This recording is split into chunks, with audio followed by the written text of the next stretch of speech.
Alex Eala walked onto that court in Cincinnati chasing something special. A 10th career win over a top 10 opponent, a milestone that would have added another shining line to a season already packed with giant-killing runs. 7 times this year alone, she'd taken down players ranked inside the world's elite. 7 times, the 21-year-old from the Philippines had proven she belonged in the biggest moments. So when she found herself across the net from Amanda Anisimova, the former world number 3 now sitting at number 10, everyone watching knew this had the makings of another statement win. For a while, it looked like exactly that. But 3 hours later, it wasn't Eala's arm raised in victory. It was Anisimova who walked off with the win, 4-6, 6-4, 6-2, closing out the final 6 games of the match in a run that flipped the entire momentum on its head. Eala's Cincinnati run was over. Her shot at that 10th top 10 scalp, gone, at least for now. So what actually happened out there? Let's break it down, because this wasn't a straightforward loss. This was a battle. The opening exchanges were tight. Both women held their serves through the first 4 games, though Eala flashed an early warning sign, carving out a break point in Game 4 that Anisimova managed to save. Nothing separated them yet. Then came Game 5, and if you want to talk about a match within a match, this was it. 20 minutes. 13 deuces. Anisimova had 8 separate breakpoint chances in that single game alone, 8 opportunities to seize control early, and 8 times Eala found a way to slam the door shut. She held on, moved ahead 3-2, and you could almost feel the crowd exhale.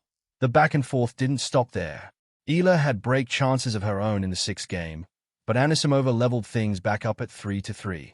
It took until the 7th game for either player to truly break through, and it was Anisimova who did it, breaking Eala's serve at love to finally grab a real foothold at 4-3. Now here's where Eala showed exactly why she's earned her reputation as a fighter. Down a break, facing a set slipping away, she didn't fold. She broke right back in the very next game, then held serve to retake the lead, then kept the pressure on Anisimova's serve in the 10th game to close out the set entirely. A 3-game surge when it mattered most. That's the kind of composure that builds 9 top 10 wins in a single season.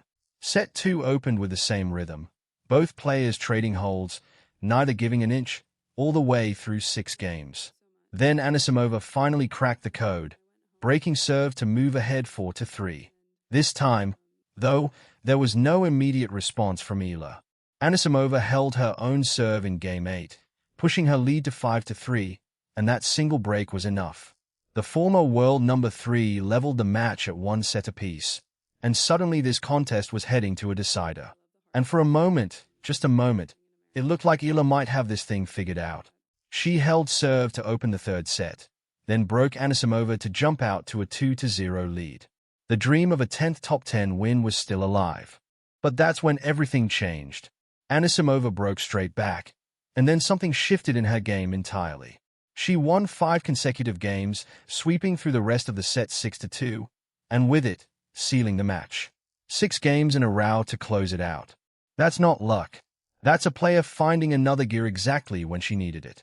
After the match, Anisimova didn't hide how tough the contest had been, or how much respect she has for her opponent.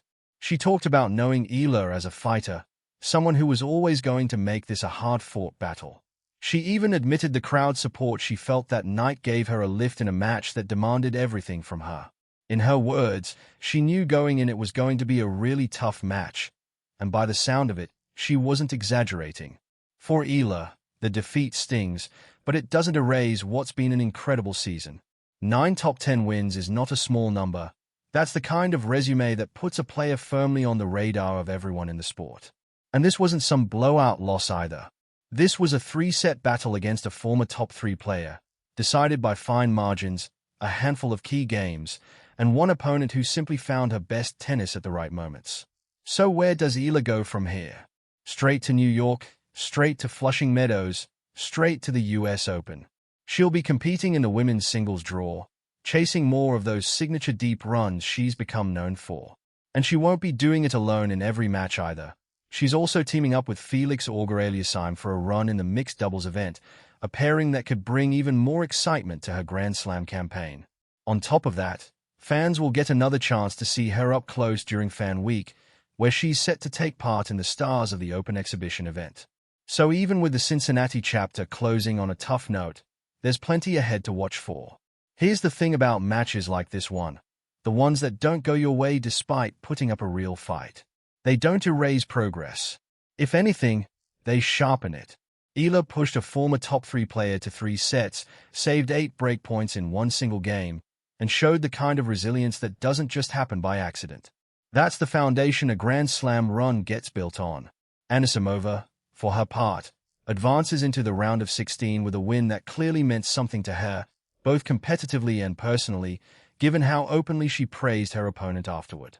It's the kind of respect that tells you everything about the level of tennis on display that night. So as the Cincinnati Open rolls on without Eala in the singles draw, all eyes now shift to Flushing Meadows. Will she carry this fight into the US Open? Will that 10th top 10 win finally come on one of the sport's biggest stages? We'll find out soon enough. And if this Cincinnati battle told us anything, it's that betting against Alex Eala right now would be a mistake.